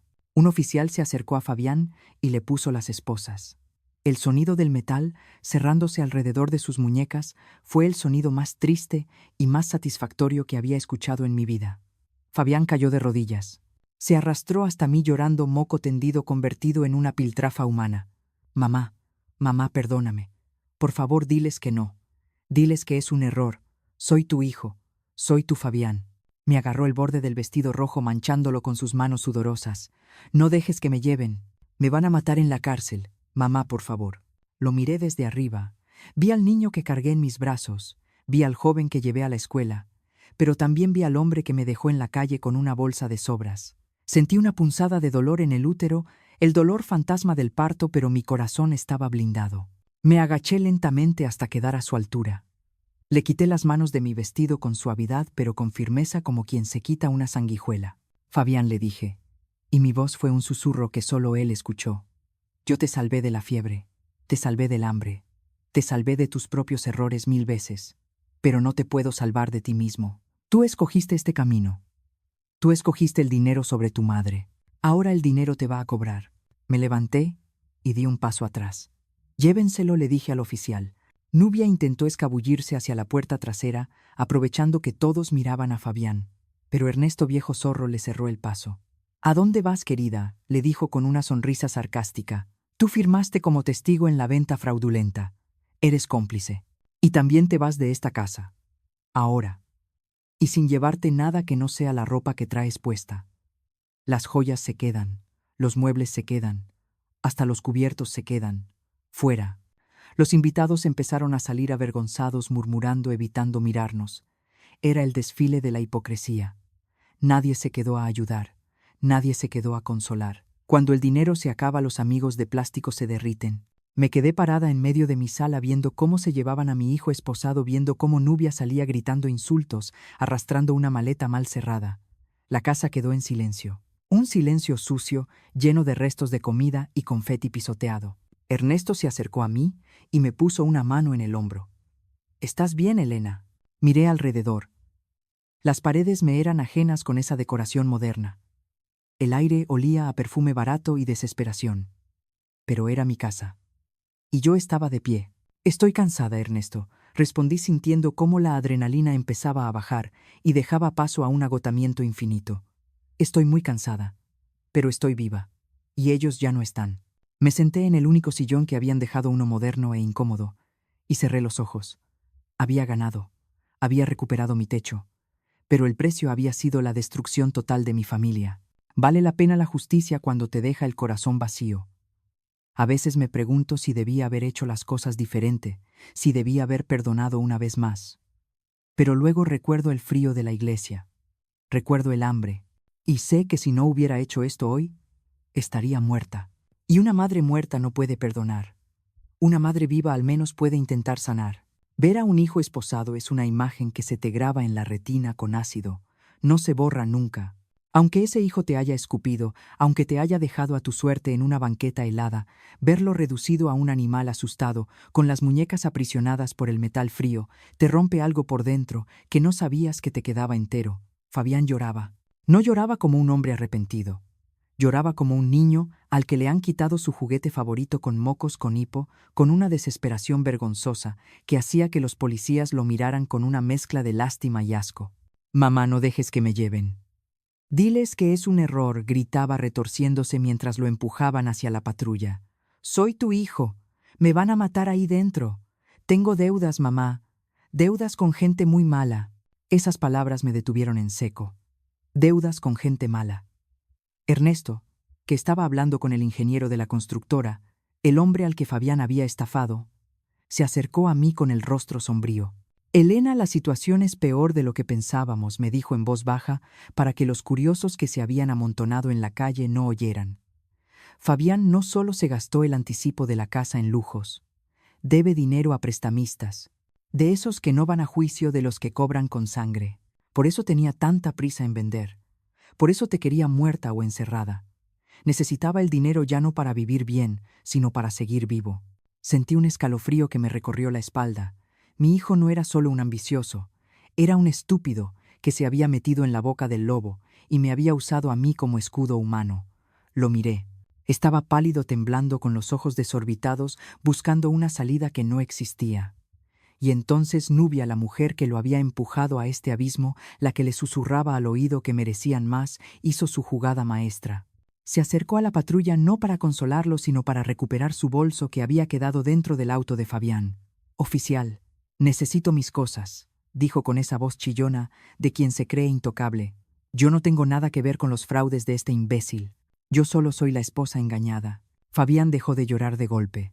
Se giró hacia ella incrédulo, como si le hubieran dado un balazo. «¿Engañada?», preguntó con la voz rota. «Tú me dijiste que invirtiera en ese negocio de criptomonedas. Tú me presentaste al tipo que se fugó con la lana. Tú me exigiste el departamento en Polanco porque decías que esta casa te daba alergia». Nubia se arregló el cabello impasible, fría, como un témpano de hielo. «Yo te di ideas, Fabián. Tú fuiste el tonto que las ejecutó mal. No me quieras embarrar en tu lodo. Yo me voy con mi madre. Ahí te ves». Y se dio la media vuelta. Ni un beso, ni una lágrima, ni un «te voy a esperar». Lo dejó ahí tirado como un zapato viejo que ya no sirve. «Maldita», aulló Fabián intentando lanzarse hacia ella, pero los policías lo sujetaron. «Por ti hice todo esto. Por ti eché a mi madre». «No, Fabián», intervine yo acercándome a la patrulla. Mi voz salió firme. aunque por dentro me estaba desmoronando. No le eches la culpa a ella. Ella es una víbora. Sí, pero tú fuiste quien le abrió la puerta. Tú fuiste quien decidió que yo valía menos que sus caprichos. Tú eres el hombre. Tú eres mi hijo. La responsabilidad final fue tuya. Fabián me miró a través del cristal de la ventanilla que ya empezaban a subir. Sus ojos estaban llenos de terror. Mamá, por favor, paga la fianza. Vende la casa si quieres, pero sácame. Si entro al reclusorio, los de adentro saben que debo dinero afuera. Me van a hacer picadillo. Mamá, sálvame por última vez. La tentación fue brutal. Era mi hijo. Mi instinto biológico gritaba que lo sacara, que vendiera todo, que lo mandara lejos donde nadie pudiera hacerle daño. ¿Qué madre no daría la vida por su hijo? Pero entonces recordé la noche en el puente. Recordé el hambre. Recordé los zapatos de Roberto en la basura. Recordé que él había estado dispuesto a dejarme morir en la calle sin remordimientos. Si lo salvaba ahora, nunca aprendería. Si lo salvaba, seguiría siendo un parásito, un criminal en potencia, que a la primera oportunidad me volvería a vender. Te he salvado demasiadas veces, Fabián, le dije pegando mi mano al cristal frío. Te salvé de las tareas que no hacías, te salvé de las deudas pequeñas, te salvé de tus propias mentiras, y mira en lo que te convertiste, en un hombre que no sabe asumir consecuencias. Esta vez no te voy a salvar, te voy a dejar caer, porque solo cuando toques el fondo de verdad vas a poder decidir si quieres ser un hombre o seguir siendo esto. Te odio, gritó él, golpeando el vidrio con la cabeza. Eres una vieja bruja, ojalá te hubieras muerto. Esas palabras que en otro momento me hubieran matado ahora rebotaron en mi pecho. Ya no me dolían.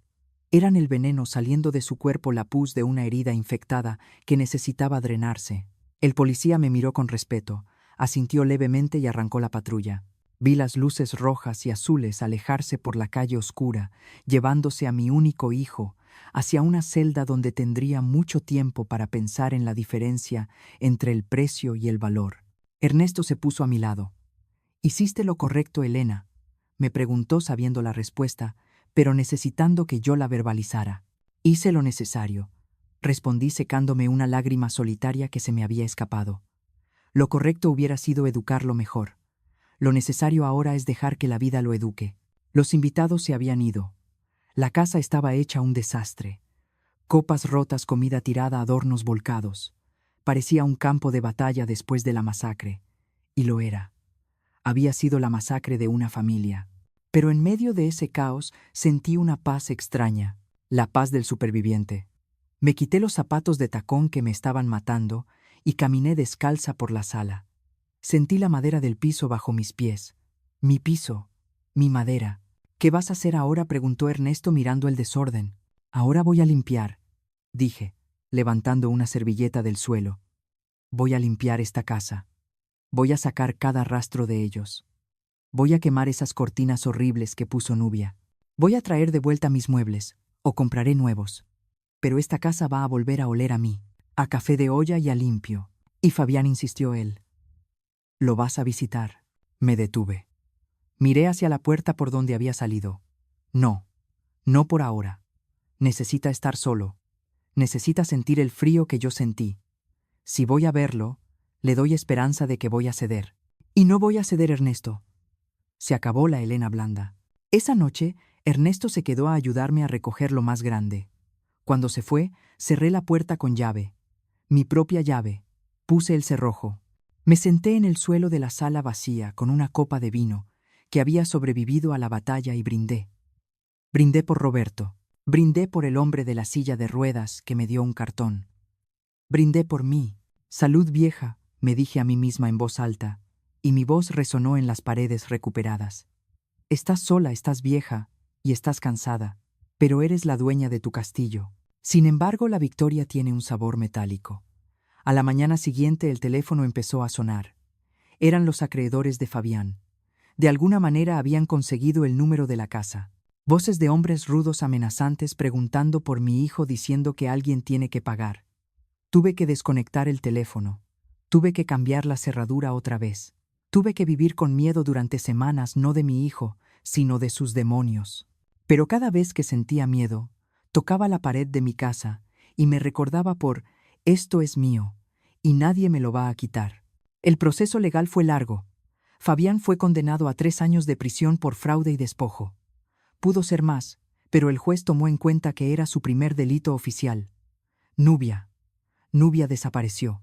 Se fue a vivir con una tía en provincia, dicen. Y se cambió el número. Ni una visita a su esposo, ni una carta. Tal como predije, el amor se acabó cuando se acabó el dinero. Yo empecé a ir a terapia. Sí, a mis 68 años. Porque necesitaba entender cómo había permitido que esto pasara. Cómo había criado a un ser humano capaz de tanta maldad. La psicóloga me dijo algo que me ayudó mucho. Elena, los hijos no son arcilla que uno moldea a su antojo. Tienen su propio libre albedrío. Usted le dio herramientas, amor y valores. Que él haya decidido usarlos para construir una jaula en lugar de unas alas no es su culpa. Es su elección. Poco a poco la casa volvió a ser mía. Pinté las paredes de amarillo, el color favorito de Roberto. Compré plantas, muchas plantas. Llené el patio de vida. Y un día, 6 meses después de la fiesta, recibí una carta del reclusorio. Era de Fabián. El sobre estaba arrugado, sucio. Tardé 3 días en abrirlo. Tenía miedo de leer insultos, amenazas, odio. Pero cuando finalmente lo abrí, lo que encontré fue algo muy distinto. Mamá, decía la carta con una letra temblorosa casi infantil. Aquí hace frío. La comida sabe a basura. Nadie me habla si no es para gritarme. Y por primera vez en mi vida, sé lo que sentiste esa noche en la iglesia. Tengo miedo, mamá. Tengo mucho miedo. Y lo peor es que sé que me lo merezco. No te pido que me saques. Solo te pido que, si algún día puedes, me mandes una foto de la casa. Solo para recordar que alguna vez tuve un hogar y fui tan estúpido que lo rompí. Lloré leyendo esa carta. Lloré porque mi hijo estaba sufriendo. Pero no fui a sacarlo. Le mandé la foto, una foto del árbol de nísperos lleno de frutos. Y al reverso escribí: el hogar sigue aquí, Fabián, pero tú tienes que construirte de nuevo para poder entrar. La tensión real ahora no era con él, sino conmigo misma. Podría perdonar. Quería perdonar. La respuesta no llegaría pronto. Pero mientras tanto, tenía una vida que reconstruir. Y tenía un proyecto. Con el dinero del fideicomiso, decidí que no iba a ser una viuda rica y ociosa. Iba a hacer algo útil. Iba a ayudar a otras Helenas, a otras mujeres invisibles que duermen en las calles porque sus familias las desecharon. Pero esa, amigas mías, es otra parte de la historia. Lo importante de esta parte, el cierre de este capítulo sangriento, es que la justicia llegó. Llegó vestida de rojo y con una orden de desalojo. Y aunque me costó un hijo, me devolvió el alma. El desenlace está cerca. Quédate conmigo hasta el final para entenderlo todo. Quiero saber, ¿estás de acuerdo con las acciones de Elena? ¿O crees que Fabián merece una segunda oportunidad ahora que está en la cárcel? El silencio que quedó en la casa, después de que la policía se llevó a Fabián y de que Nubia huyó como una rata por la coladera, no fue un silencio de paz. Fue un silencio sucio. La casa olía a miedo, a sudor agrio y a ese perfume dulzón y barato que Nubia usaba para disfrazar su falta de clase. Me quedé parada en medio de la sala rodeada de copas rotas y canapés pisoteados, sintiendo que aunque había recuperado las llaves, mi hogar estaba profanado. Ernesto, mi abogado y ángel guardián, me preguntó si quería irme a un hotel esa noche, pero negué con la cabeza. No le dije mientras pateaba un zapato de tacón que alguna invitada había olvidado en su huida. Esta es mi casa, y esta noche voy a empezar a limpiar la mugre. Esa madrugada no dormí. Me puse mi delantal más viejo, me amarré un pañuelo en la cabeza y con una cubeta llena de agua con cloro empecé a tallar. Tallé el piso donde Fabián se había arrastrado llorando. Tallé las paredes donde Nubia había recargado su cuerpo de víbora. Tallé hasta que mis manos, ya de por sí maltratadas por la vida en la calle, se pusieron rojas y ardieron. Mientras frotaba lloraba, no por tristeza, sino por rabia. Rabia de ver cómo habían convertido mi santuario en un nido de ambición. Encontré cosas que me revolvieron el estómago. Facturas de tarjetas de crédito escondidas bajo los cojines, botellas de licor vacías detrás de los libros de Roberto, y en el cuarto que habían usurpado, encontré una caja con mis fotos. Familiares. Todas rotas por la mitad. Habían roto mi pasado para que yo no cupiera en su futuro. «Maldita sea tu estampa, Fabián», grité a las paredes vacías mientras recogía los pedazos de la foto de mi boda. «Rompiste mi historia, pero no pudiste romperme a mí. Quemé sus sábanas. No las lavé. Las quemé en el patio en un bote de metal. Ver cómo el fuego consumía la tela de seda que Nubia había comprado con mi dinero fue el primer acto de mi verdadera sanación. El humo negro subió al cielo llevándose la mala vibra, y por primera vez en meses sentí que podía respirar sin que me doliera el pecho.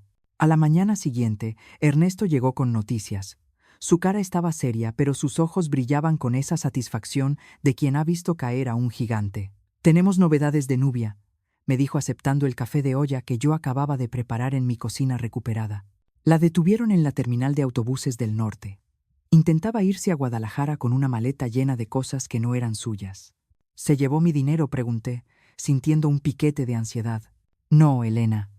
Peor. Intentó llevarse el reloj de oro de Roberto y tus aretes de perlas.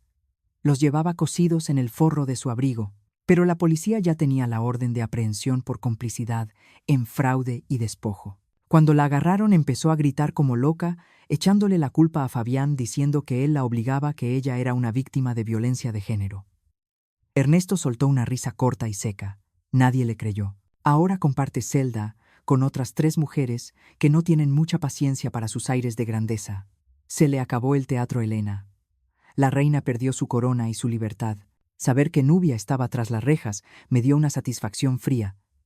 Pero saber que Fabián estaba en el reclusorio norte me provocaba un dolor sordo, como un dolor de muelas que no se quita. Era mi hijo. Un criminal, sí.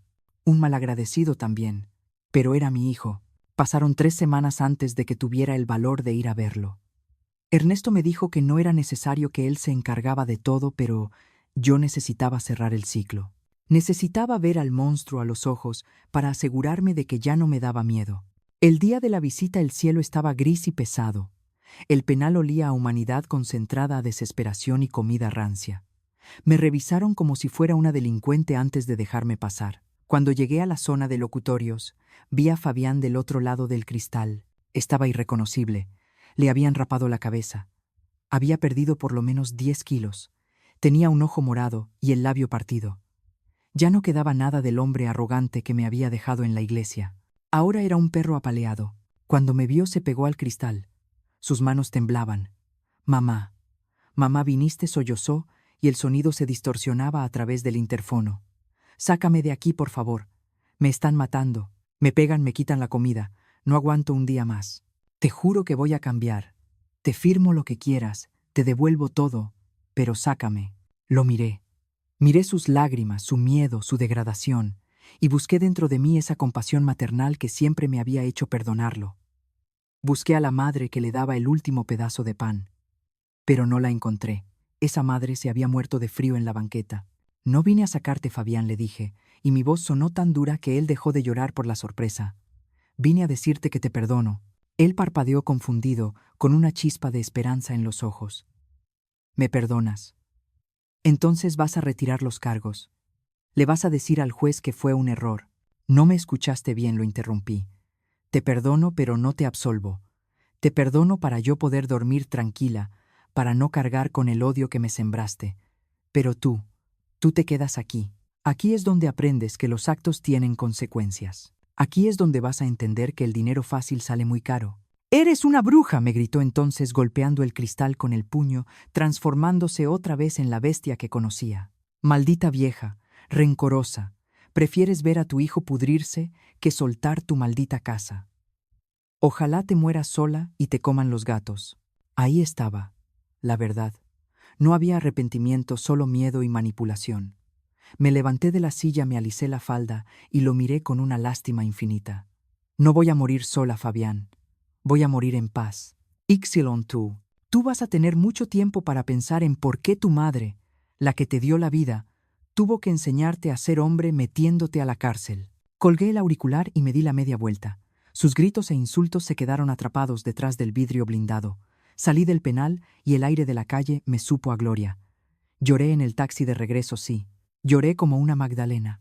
Lloré la muerte de mi hijo porque el hombre que dejé en esa celda ya no era mi hijo. Era un extraño con mi apellido. Pero cuando llegué a mi casa, a mi calle Nísperos, y vi el árbol que Roberto había plantado, dejé de llorar. Los meses siguientes fueron de reconstrucción. No solo de la casa, sino de mí misma. Con el dinero del fideicomiso que Roberto me dejó y que Fabián nunca pudo tocar, contraté albañiles. Pintamos la fachada de un amarillo brillante el color del sol. Cambié los pisos que Nubia había puesto. Compré muebles nuevos, cómodos muebles que invitaban a sentarse y platicar, no piezas de museo. Y lo más importante, convertí el cuarto de servicio donde me habían refundido en un taller de costura. Compré 3 máquinas de coser nuevas. Puse anuncios en la colonia. Se dan clases de costura y tejido gratis para mujeres solas. Al principio pensé que nadie vendría. ¿Quién iba a querer aprender de una vieja que había sido indigente? Pero me equivoqué. La primera semana llegaron 3 mujeres. Doña Carmen, mi vecina fiel, trajo a su sobrina. Luego llegó una muchacha joven madre soltera, que quería aprender un oficio. Poco a poco mi casa se llenó de ruido. Pero no era ruido de fiestas vacías ni de música estridente. Era el ruido de las máquinas, trabajando, el ruido de las risas de mujeres que se ayudan, el olor a café y galletas horneadas. Mi casa volvió a ser un hogar. Una tarde, mientras enseñaba a una de las muchachas a hacer un dobladillo invisible, me di cuenta de que estaba cantando. Hacía años que no cantaba. Roberto solía decir que mi voz espantaba a los pájaros, pero que a él le encantaba. ¿Está contenta? Doña Elena, me preguntó la muchacha viéndome sonreír a la nada. Sí, mija, le respondí mirando el jardín a través de la ventana abierta.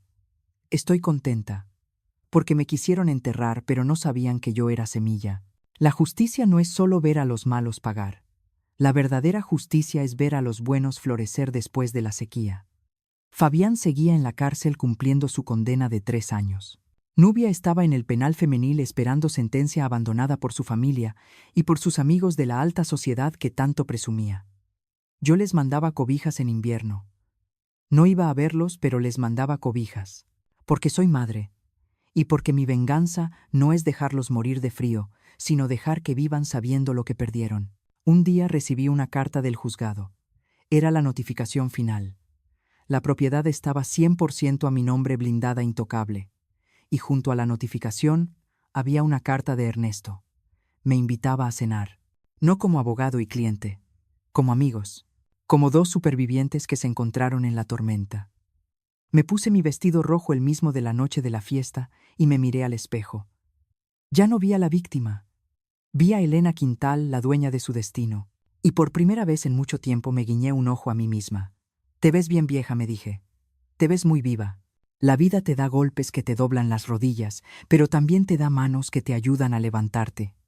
Yo encontré esas manos en la basura, en un despacho de abogados. Y en mi propia memoria, Roberto tenía razón. Aguanté la sequía. Y ahora por fin estaba empezando a llover bendiciones. La historia de Elena está llegando a su fin, pero la lección es eterna. ¿Crees que hizo bien en no sacar a su hijo de la cárcel? ¿O el amor de madre debería perdonarlo todo, incluso el crimen? Déjame tu opinión en los comentarios, quiero leerte. El final te dejará con un nudo en la garganta y una sonrisa en el alma. Ha pasado 1 año desde que la tormenta arrasó con mi vida y dejó los cimientos al descubierto. 1 año desde que dormí en la calle, desde que comí sobras, desde que mi hijo me borró de su mapa. Hoy la casa de la calle Nísperos no se parece en nada al mausoleo frío y moderno que Nubia intentó crear. Hoy huele a vida. Huele a hilo encerado, a tela recién cortada y a café de olla hirviendo perpetuamente en la estufa. Mi taller de costura para mujeres solas, el refugio de Elena, está lleno. Tengo a 5 mujeres trabajando conmigo, aprendiendo el oficio, riendo, contando sus penas y sus glorias, mientras las máquinas zumban, como abejas laboriosas. Ya no soy la vieja que estorba, soy la maestra, soy la dueña. Esta mañana, mientras barría el patio antes de que llegaran las muchachas, encontré una carta debajo de la puerta. No tenía remitente, pero el papel barato y la letra apretada me dijeron quién era antes de abrirla. Era de Nubia. Me detuve en seco, sintiendo esa vieja punzada de ansiedad en el estómago, ese reflejo condicionado de miedo que ella me había implantado. Pero respiré, hondo, miré mi casa pintada de amarillo, mis plantas floreciendo, y recordé que el miedo ya no vive aquí.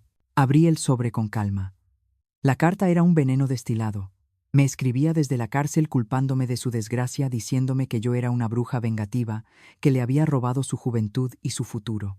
Tú tienes la culpa de que Fabián esté preso, decía en un párrafo con esa tinta corrida por la rabia. Si te hubieras muerto o te hubieras ido al asilo calladita, todos seríamos felices. Me reí. Me reí en voz alta sola en mi patio espantando a los gorriones. Felicidad basada en mi cadáver. ¡Qué concepto tan torcido! No sentí odio ni siquiera lástima. Sentí la indiferencia absoluta que se le tiene a una mosca que zumba detrás de un vidrio. Arrugué la carta, fui a la cocina, prendí la hornilla de la estufa y dejé que el fuego consumiera sus palabras. Vi cómo el papel se hacía ceniza negra y ligera, y luego soplé. Adiós, Nubia, tu veneno ya no mata, ya ni siquiera pica. A mediodía llegó Ernesto.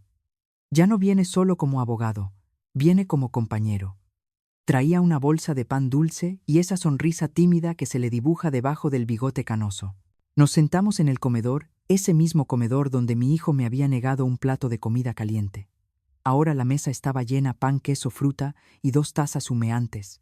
Ernesto me miró por encima de su taza y se puso serio. Tengo noticias de Fabián, dijo. Mi corazón dio un vuelco. Es inevitable. La sangre llama, aunque esté envenenada. ¿Qué pasa?, pregunté, preparándome para lo peor. Le negaron la libertad anticipada, dijo Ernesto, y vi que estaba midiendo mi reacción. El juez consideró que no ha mostrado suficiente remordimiento y que el riesgo de reincidencia en fraudes es alto. Se va a quedar los 3 años completos. Bajé la taza. Pensé en mi hijo encerrado mirando el techo de una celda contando los días. Pensé en el niño que corría por este mismo patio. Y luego pensé en el hombre que me dejó en la iglesia. ¿Sabes qué, Ernesto?, le dije sorprendiéndome a mí misma. Está bien. Necesita ese tiempo. Necesita entender que las acciones no se borran con un perdón, mamá, dicho con miedo. Necesita construirse de nuevo, y a veces para construir primero hay que demoler hasta los cimientos. La cárcel es su demolición. Ojalá Dios quiera le sirva para los cimientos. Ernesto asintió y me tomó la mano sobre la mesa. Su piel era cálida, rasposa, real. Eres una mujer de hierro, Elena. Roberto tenía razón. Eres la más fuerte de todos nosotros. No soy de hierro, le corregí apretando suavemente su mano. Soy de níspero, como el árbol. Aguanto el invierno pero florezco cuando sale el sol. Y el sol estaba saliendo. Ernesto y yo no somos novios, esa palabra queda chica y ridícula a nuestra edad. Somos cómplices. Somos 2 soledades que decidieron acompañarse. Él me lee las noticias, yo le tejo bufandas, y a veces, solo a veces, vamos al cine y nos tomamos de la mano como chamacos. No sé cuánto tiempo nos queda, pero el tiempo que sea será bueno. Por la tarde, cuando las muchachas del taller se fueron y la casa quedó en silencio, salí al patio. El árbol de nísperos estaba cargado de fruta, pesado, generoso. Me senté en mi silla de mimbre, la misma que Nubia quería tirar a la basura, y cerré los ojos. Sentí la presencia de Roberto. No como un fantasma triste, sino como una brisa fresca. Lo logramos, viejo, le susurré al viento. Recuperé la casa. Recuperé mi vida. Y aunque perdí a nuestro hijo en el camino, creo que lo estamos salvando de la única forma posible, dejándolo caer para que aprenda a levantarse. De pronto el timbre de la puerta sonó. Me extrañó. No esperaba a nadie. Fui a abrir con precaución. Del otro lado de la reja había una muchacha joven, no más de 20 años, con una mochila al hombro y los ojos rojos de tanto llorar. Estaba sucia, despeinada, y temblaba de frío, a pesar de que la tarde era tibia. Me recordó tanto a mí misma, aquella noche en la iglesia, que sentí un escalofrío. «¿Señora Elena?», preguntó con voz quebrada. «Sí, soy yo. ¿Qué se te ofrece, hija?» Me mandó doña Carmen», su vecina balbuceó la chica, abrazándose a sí misma. «Me dijo que usted ayuda. Me dijo que usted sabe lo que es que te echen a la calle». Se soltó a llorar, un llanto desgarrador de esos que salen del alma cuando se rompe. Mi mamá me corrió porque me embaracé y el novio se fue. No tengo a dónde ir. No he comido en 2 días. Miré a la chica. Vi su desesperación, su hambre, su miedo, y vi la oportunidad de cerrar el círculo. La vida me había quitado a un hijo ingrato, pero me estaba mandando hijos de la vida para que los cuidara. Abrí la reja de par en par. No lo dudé ni un segundo. «Pásale, mija», le dije haciéndome a un lado. «Esta casa es grande, y el corazón también.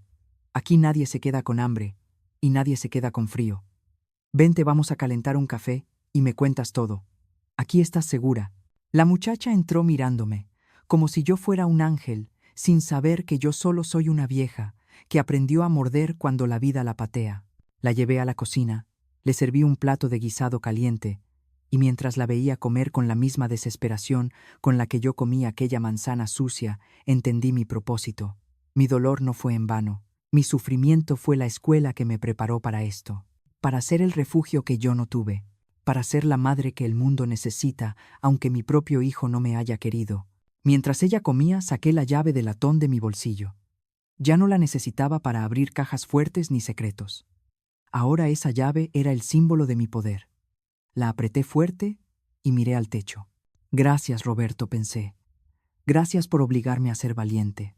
Gracias por amarme tanto que me preparaste para vivir sin ti. La vida, mis amigas, no se acaba a los 60 ni a los 70. La vida se acaba cuando dejas de luchar, cuando dejas de creer que mereces un lugar en la mesa. Yo recuperé mi lugar. A sangre y fuego sí, pero es mío.